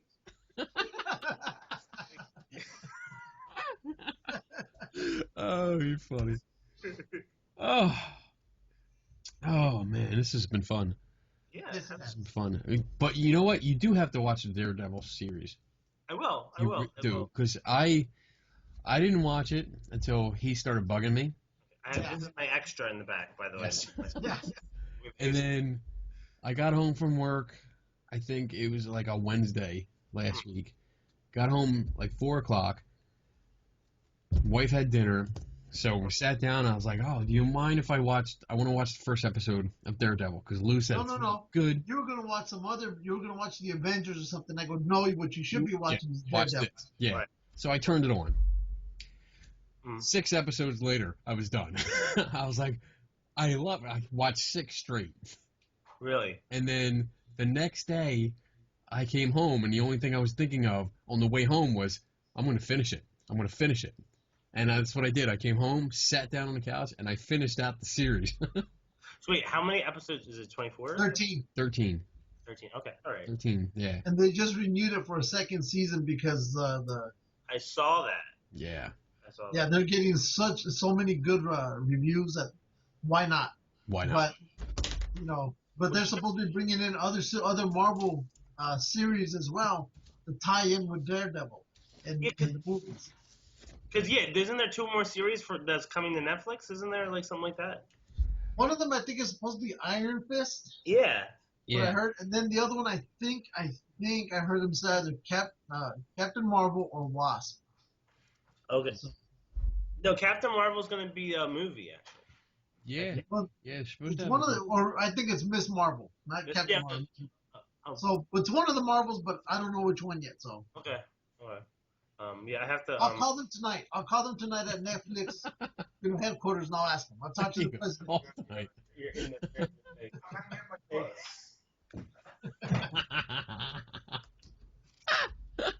That's funny. As long as he doesn't start stripping. Although Yeah. that might get our Yeah, ratings don't up. It's too even late. put that out there. Don't even put that I can out. put some stripper music on. Close the door. Never come back. Oh man. Oh. All right. All right. Well, let's see. You can find your website is daveebersole.com. And our comic website is team-comic.com.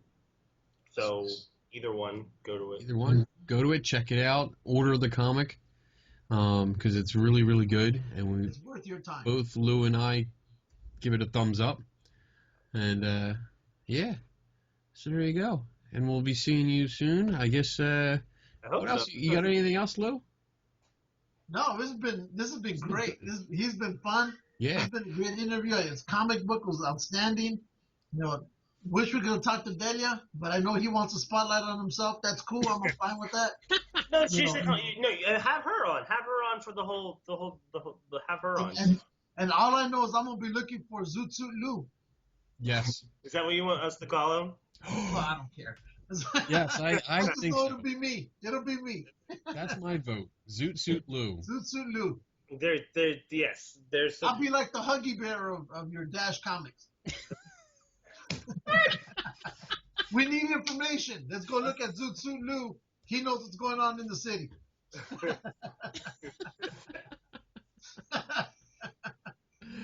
I will see what I'll see what I can work in. I'll see what I can. All right. Sweet. All right, Dave. We appreciate you coming on. It was Christ. I'm waiting to see like some kind of dance, like Yeah, behind exactly. you going across. But you know what, Dave? Continued success on to you. Yes. I wish you the best. You know, and we'll be following you while we were talking. I already subscribed. I already added Dash to my subscription list of each month. So, but continued success. I see nothing but good things coming your way. Thank You know, you. I really wish you the best. Thank you. And, And I will be visiting come you, over. Come over. and I will take pictures and show Lou and make him jealous. Yeah. We should totally hang out. Like, you're local. We should totally hang out. This was awesome. Thank you for having me on. I had like the best time. I was like so freaked out. I'm like, I hope like all day I'm like telling everybody like I hope I don't say anything stupid. I'm gonna say something stupid. I was like, Oh, please, with us, we say stupid shit all the time. Exactly. I won't be in Philly until I think I'm looking at October or November. So, Oh, cool. Yeah. If you come in October, there's a possibility when we did the first issue, because I'm in theater and I have to make everything dramatic. We did a radio play, a live radio play, like a 1940s like radio play of the first issue, which I'm gonna actually put a video up on our like soon of like because the videos are never the same as the live thing, but like on our website. But we're gonna probably do it again sometime in October. Cool. So if you come, then come to that. Well, let me give us a date, and I'll try scheduling it around. Because when I go to Philly, I'm usually out there for 10 days. Okay, it may be at a it may be like I don't want to like say anything because it may be at a con, and I don't like that's like like the details are still being worked out. Okay. Work out the details with all the other people. So yeah. Anyway, but if you're in Philly, let's hang out. That'd be awesome. Yeah, just Cool. let us know, and yeah, keep us updated, and like I We'll said, burn a bar together, or whatever. hell yeah. We'll set a bar on fire. Let's drink at it first, though. Okay, we can do that. Yeah. Not a problem. First, definitely. This way we don't feel guilty the next morning as to why did we burn down the bar. We burned it I down. don't remember it, so it must not have happened. It had a great time. Okay. Oh, man. Cool. All right, Dave. You take it easy. Have a good night. Thank you so much, guys. And we'll be in touch, dude. All right. Take it easy. Okay. All right, brother. Take care. See you. Nice meeting you. Nice meeting you. Woo. That dude rocked. He was fun. I don't care what bad things you were saying about him, and I had to defend him. That dude rocked. That guy was awesome. Whatever, douchebag. Hey, That he's was making fun. a comic book about me. I gotta defend him and make you look like crap. That's all right. I'll fix it because he's local to me. I think he's. You can apologize to him, in person when he finds out you talk crap about him. Yeah. He's only like 20 minutes away from me. That's cool. So we're gonna. He's only like 20 hours away from me. So. Yeah, maybe a little bit more. Yeah. Maybe. Maybe the layover. I'm gonna invite him to the tiki party. That'd be cool. Yeah, that'll be fun. He seems like a fun guy, and his husband there, he was funny. Dude, I swear I thought he was gonna start dancing in the background. Yeah, when you start talking about watch him get naked, I go, he just took off his jacket. So. And you see Dave? He was like, no, don't put it out there. Don't encourage him. Like, yeah, put some music on. Well, some fun. You know what? He was cool. I mean, I really, really enjoyed this interview, and his book was outstanding. I thought that, I thought we were going to mess it up, when he was talking about he was worried. But I always worry about us anyway. So. Well, I mean, as long as we get through the initial stage of actually getting everything hooked up, as long as we get it hooked up, we're fine. That's the part that I worry about. Yeah. That's like the moment of tension. When we're calling them, it's almost like with the space shuttle, when they're going, they go, okay, when we separate, are we actually separating or are we blowing up? Yeah. What's going on here? Are we connecting or is somebody going to fall offline?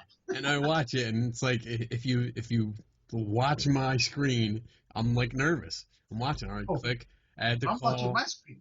And I see it, the little dots going up, connecting, and it's like, oh, it's ringing.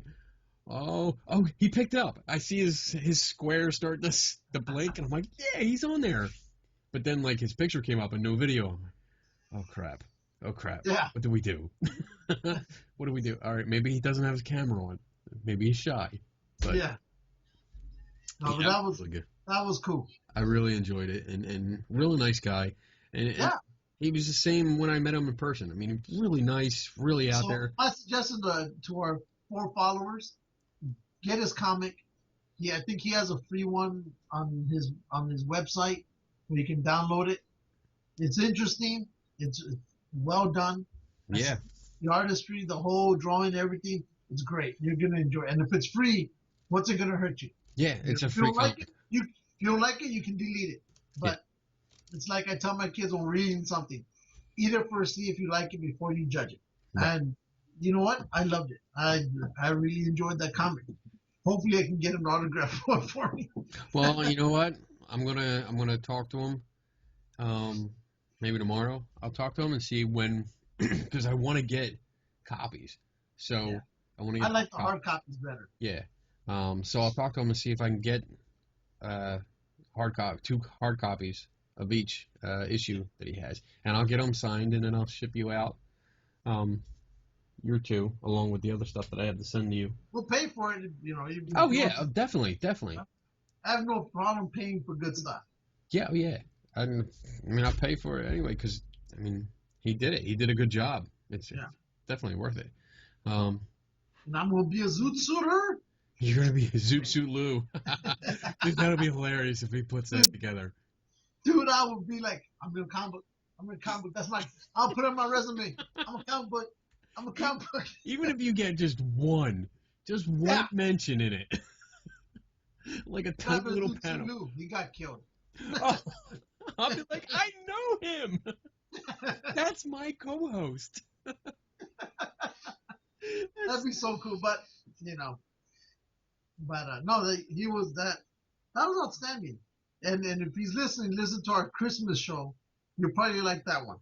Yeah, that was a good one. Yeah, there's out of all the episodes there's a few that I really like. Wow, I really enjoyed this one. This is one of them. Bigfoot was one of them. Altman was the other one. That was What I mean by Bigfoot is when Kenny gave me that Bigfoot investigative kit. the kit, the Bigfoot fight. That was a good one. And the Christmas episode, that was fun. And so. Oh, do you Yahoo? YouTube, our YouTube channel? Yeah, what about it? Last time we had 15 subscribers and we were all excited because we doubled up. I haven't looked. Now we're up to 22. Ooh. I know. We're awesome. We added 7 more. So we actually, we went again. We went 7 to 15 and then to 22. We're Hollywood, baby. We're becoming comic book characters and we got Hollywood coming. We're going to be in a movie. Throw ourselves into everybody's project. Yeah. It's okay. We have no shame whatsoever. Exactly. It's all good. But we're getting up there. So, if you're watching this and you like this show, subscribe. Subscribe to our YouTube channel. It's not free. like it's free. We never charge. Yeah, we don't charge. It's free to do it. And it's not like we're trying to boast like, whoa, we have, 1,000 subscribers. No, it makes us know that people are actually subscribing and you want to see it. So, yeah, a little motivation, that makes us feel happy. Yeah, people are interested. They actually listen to what these two dumbasses say. Yeah, exactly. It's great. So, but like we said in the past, there's other podcasts where they say you got podcast A and you get to listen to that for free, but if you pay $5 each month, you get podcast B with extra content. No, yeah. This is all the content. This is everything. This is everything. Everything it's all for you free. This is it. When we got into this, we thought this was going to be free. It actually ended up costing us money because all our computer software was like 10 years out of date. We bought new computers, new cameras, new mixers, new microphones. And we know we probably wouldn't have done it. Yeah. Well, we got suckered in. Yeah. We suckered ourselves. Now we're doing it. So, but it's fun. I enjoy it. So, but before we leave, we've been on an hour 48 minutes. I think I got an hour and 42. Okay. Well, we could talk for maybe another 10 minutes. Just cover some stuff up that we haven't been covering. What do you got? Well, one of them was Daredevil. Well, we talked about it. Well, that's what I'm saying. So that one we already covered. That's a great show. That's not nothing left to be said about that. But let's talk about the Star Wars con. It's something that we had talked about a while back. Right. About prices. Prices. Remind you to get into to Star Wars the celebration. It was $75 just for me to get in. That's the most. Normally I wouldn't do that, but it travels the world and only comes back once every 5 years, according to somebody that I talked to over there. So I'm not about to wait 5 years because who knows where I'll be. So $75 just for the one day. Just for me, the adult. Just for for my son, it was $35. All right. So okay, whatever. So we did that. $110. Okay. Yeah. So now here we go. Remember how we were talking about autographs and this and that? Yep. Well, Mark Hamill was charging $125. I got to post the pics up from the con. I haven't done it yet. Been busy. But shut up. So, but he was charging $125. Emperor Palpatine was charging $90. Leia was charging $80, but she dropped it down to $70. And everybody else was right around the $60 to $70 figure. Everybody else outside that. Then you had other bit players like the guys who created the spacecraft and all that. They were charging $10, $20. There was one that I was really debating about getting. That was a stormtrooper from the first trilogy where he goes, "These aren't the droids we're looking for." Yeah. He was there, and I was thinking, should I get his? I'm like, because everybody else was already, way out of my range. Right. Well, not really, but I really didn't want to pay that kind of money for a picture, a signature. I couldn't justify that kind of cost. Yeah. So we're walking around, my son and I, and I see the guy who plays Boba Fett. Okay. Jeremy Bullock. Yes. And I was thinking, he was pretty, important. His character was pretty well known. So of course he's gonna charge probably the same amount, if not more than the other ones. Come to find out, he was only charging $30, right? And what was cool about him is he was walking out to you, and he was walking away from the back of the desk, and he was actually talking and engaging with everybody, which was awesome. Yeah. You know. There you go. So I said, you know what? For $30 to get one of those characters, that'll work. That'd be awesome because he's a pretty popular character. So I got him, and then there was the guy who introduced us to Darth Vader in the first movie when he comes in. What's his name? Cross. Yes, met him, and I felt to me he was the most important Darth Vader out of all of them because he's the one who introduced us to him, and he was only charging $20. So for $50, I got two important guys, which I thought was important, was pretty cool. But again, it comes down to that whole pricing thing, and then on top of it is when you go to a con, usually people have there's gonna be a deal to buy this item. It'll be $15 compared to whatever. Right. None of that. The only bargains that were available were high and higher. and I mean, talk about price gouging. Price gouging is going to get, if it's ridiculous now before the movie even comes out, it's going to get worse the closer we get to it and once it comes out. Because there were comic books that I've shown you guys here that cost me $20, $25, issue number 1, and they were worth it because of the type of cover they were given. There were covers that they were selling, right? Because I think they did like 10 different covers. A few of those were the cheap ones, the regular ones that you find at the regular stands for $3 or $4. They were selling those for $25 and $60, right? Mm-hmm. I said, damn, if they're gouging for that much on those comics, imagine what the ones that I have cost. Right. Okay. So there was price gouging there. Then you had a bunch of figurines that I've seen. I forget the name of the company. And they're really awesome, figurines that they've sent. You even see them at Walmart and stuff. Usually you see those for $10, $15, maybe $20. Here, $35, $45, $55, $65 for the same figure that just last month at another convention, I saw the same ones for $15, $20. Maybe you'll see that 40. No, there was no, bargains anywhere. It was just more price hiking like you couldn't believe. It was ridiculous. And so, I mean, it was just one of those. I said, you know what?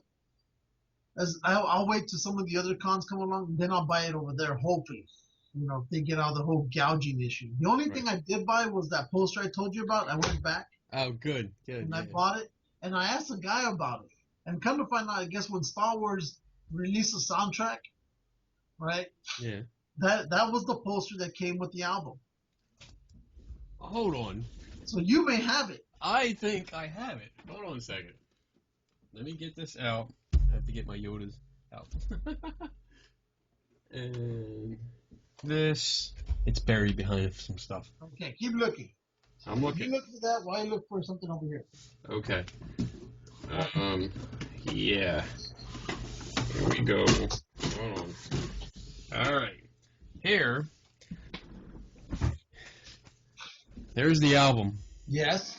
This is an original album from Star Wars. Here we go. Open it up. Look at that. What do we got here? Oh, these shouldn't be in here. What are these in here for? That's the sheet. Oh, this is the sheet that goes in it. Yeah. It's telling about it. Let's see, and there's supposed to be a poster, right? There's a poster supposed to be in here? Yeah. Let me see. I don't think so. It is. There's the album.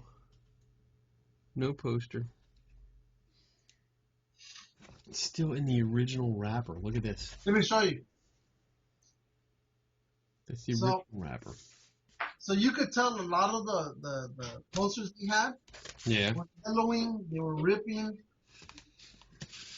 right? Right. So, but I tried to get him to see if he'd give me like a cheaper price. Yeah. He goes, I can't give it to you cheaper. So I'll let you pick the best one of the lot. And so I went through all of them. This was the best one. I gotta go back some so you can maybe see it. Woo! Look at that. Let me see if I can focus in a little bit more. That's really nice. And that supposedly came into this? Yeah. Yeah. So, I don't have that. So it goes for, he was selling it for 20, and I thought about what you said. So I said, you know what? I'm just going to go ahead and buy it. Because like I said, I've never seen it. I've never seen it before. Right. And I might as well get it. Might as well. And so I went back and, he wouldn't drop down the price, but he at least let me pick the best one out of the ones he had. Check this out. So I'm looking for the. Check this out. Look, this was in there. That's cool. That's cool. That's an original order form for T-shirts. Wow. But not only that, he gave me one of these, these plastic sleeves. Yes. They usually charge like $5-10 or so for them. Yeah. Gave it to me free, when I bought it. So I was like, okay, cool, I scored. Right there alone. I also have. Oh, shit. I'm trying to get this here.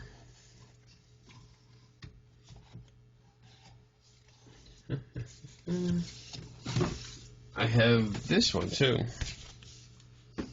Return of the Jedi. Yeah, I don't have Empire. That's well, the only remember one you were telling me that you bought those what was it, those promo booklets for Superman? Yes. And you bought them for $10? Yes. Well, they were selling these, the ones for Star Wars, for $40. And a lot of us were like, maybe $15, maybe if you want to push it $20, right. But that's not worth $40, And they were nice. I'm not going to say they weren't, but they weren't $40 nice. Right. And I'm already, forking over a lot of cash for the stuff that I, just to get in there. So I was like, nope, can't do that one. Nope. Ooh, so I went to a paranormal conference. Uh-huh. Oh, what happened then? This is one of the things that I got. Dragon's blood. Oh yes, that looks cool. Is it real cool. Dragon's blood? Yeah. See, there's the bottle. Dragon's blood. I got that. I went to a conference. It was a Para Unity conference in Jersey. Yeah. And it was all right. There were some people there that I knew that I got to talk to. So it was always good to see friends.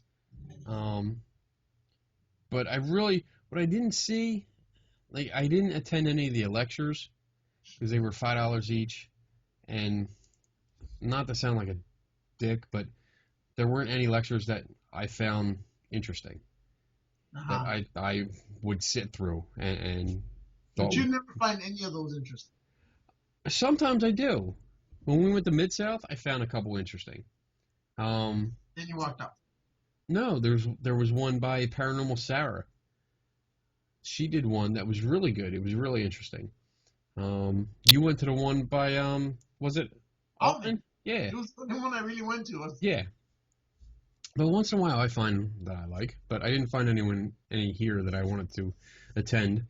But it was funny because it's supposed to be a Para Unity, like everybody working together. But I didn't see any interaction. I don't know how to say it. There was friendly interaction. Everybody like that knew each other would come over and talk, and they take pictures and selfies and stuff like that together. But there was no actual like talking about methodology and equipment and is it useful and this and that. There was nothing like that going on. So it was just a conference where people were just selling stuff. That's all. One second. We're in a show. We're doing a show. We're recording. And you're telling me to hold on a second. You're having a conversation with somebody else. Shut up. You shut up. We always do this. No, we don't. Yeah, What's we do. there? Look at all the shows. Whatever. Are you done? Yeah. Okay. I'm talking to you, right?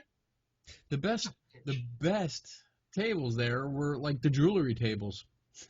And You bought the jewelry? Well, Donna bought jewelry. She picked up some stuff, and then I picked up the Dragon's Blood ink kit. So, I mean, that kind of stuff was interesting. I did talk to. I put up a blog about one experience where I talked to a guy that had a table full of equipment. And long story short, because we're getting at the end of our show here, basically asked him a couple questions about why he used this, what does it do, and what data do you have to back up why you use it, and the guy couldn't answer the questions. And I thought that was kind of typical, and also a slap in the face for their whole community, because this guy was going to private residences that had owners claiming that weird stuff is going on, and he's going into these private homes with this equipment that he has no idea how it works, and pretending to know what he's doing. But he's selling it. So, yeah, he wasn't selling it, but he was promoting it, and then other people were selling it. So that was my biggest beef, and I actually wrote a big blog about it, and you know, I was pissed off about it. It was pissed me off. I know you're sick of the ghost hunting stuff now, but yeah, I'm kind of burned out with it. You're burned out on it. I know. I'm still there though. I'm still there. Mean, I'll still listen to the stories. I'll probably do my own thing, you know, right, that no longer involves anybody except for me and myself and my two-man crew, or my other guy, which was the two-man crew that we are. But that's it. Without getting into it, with all that's been going on lately in Para, I think I'm done with it. You know, if I go to conventions, it's more to go to meet my friends. Yeah. You know, and maybe pick up books and stuff like that. But outside of that, you know, I think I'm pretty much burned out on it. You know, I like Bigfoot, and I'm gonna stick with Bigfoot. That was my first love when I was growing up. And my first love has never let me down. I don't care about all those hoaxers. My first love is still there. So Bigfoot is made into the show again. Okay. It's about time. About time. We haven't seen a Bigfoot video in a while. Do you know that they came out with a Bigfoot watch? Or you know how Apple has that watch that you can connect to your phone? Yeah. Well, now they came out with, I guess maybe it's a cover or whatever, but it also connects to your phone. And I guess it's called Bigfoot Watch or whatever, and it's a big Bigfoot in the classic stance of walking away. Yeah. So it's pretty cool, but I won't buy it. That's what I did at the Paracon that I was at. I did pick you up something. Oh. And it's Bigfoot related. Oh. So at a ghost conference, I found something that has to do with Bigfoot. And I was like, oh, I got to get this. I gotta get it. Because, you know, I got to have something to send to Lou. Yeah. So once I collect enough stuff, I'll put it in a package and send it out to you. Yeah, I'm doing that over here now. Good. This way you don't get it that such a tiny little thin envelope. Yeah, I like it. It's better when you have a bunch of goodies in a big I know. Because it's awesome. Oh, speaking of goodies, did you see what Carolyn Doherty sent me? She sent you a box. She sent me a box, but then nobody saw the picture that I posted after that. I don't think so. Because it was it was a tiki wind chime. Oh yes, I remember that now. Because I have a tiki bar, in the backyard. And I forgive you, Carolyn, for sending him something. So. It's a whole tiki theme. So I have tiki masks and tiki torches and everything's around that theme. And I got a box yesterday, and it was from her, and I was like, oh, I'm not expecting anything. But it was nice because her name was on the return label, like nice and big. So Donna brought it in, and it was like one of them things like, oh, we know her. It's safe to bring into the house and open. Yeah, it's not going to blow up. Because sometimes I get packages just dropped off, and I have to. It's a mandatory rule that I have to stay on the porch and open it. Yeah, so, but it was nice. I opened it up, and it was because we're having an It is go anniversary. boom. We're having an anniversary party, and she can't make it, so she sent us a nice gift. So I When is appreciate that? that. When is the party? I can't tell you because it's a secret, Okay. invitation only. All right. Screw you then. So there, Too bad. I'm gonna invite Dave. I was thinking about maybe doing a surprise show, but you can kiss that idea goodbye now. You can, but you were invited. Oh, I don't You know were when coming. it's going on. You don't know. You said you were coming. Nope. You replied yes. Nope. I don't know the date. Look on your Facebook. Nope. You said secret, so I can't see it no more. I hate you so much. I hate you. I hate you more. Whatever. All right, douche. I have to go to bed Bitch. because I have to work tomorrow. Oh, whatever. I have to work in 5 hours. Yeah. All right. Promise is promise. Oh, here it is. Uh-oh. Real quick. Yeah. Whoa, back up. Bubba. Oh, there it is. He has such nice writing, doesn't he? Yeah, it's beautiful. I know. I saw that, and then we go straight to this guy. Boom. There you go. Tulu. What's it say? Tulu. Faders. I don't know what that second line is. Vader Sculptor and Vader Sculptor. Oh, okay. Nice. So, He didn't whatever. sign his name? It's an awesome picture. I think it's awesome. He didn't sign his name? Yeah, it's in there. It's involved in the mess. Oh, okay. All right, bitch. It's cool. At least you know where I got it from, because look. Star Wars Celebration. That's nice. So he had a few pictures. The one picture I was really debating on getting was either this one, Yeah. or remember in The Empire Strikes Back where there's that shot behind, as they're freezing Han Solo, he's behind the flames or the lights come up in front of him. Well, there was a picture like that of him, and I was thinking about getting it, but then I go, he's probably too obscured with all the steam and everything, so I'll go with this one.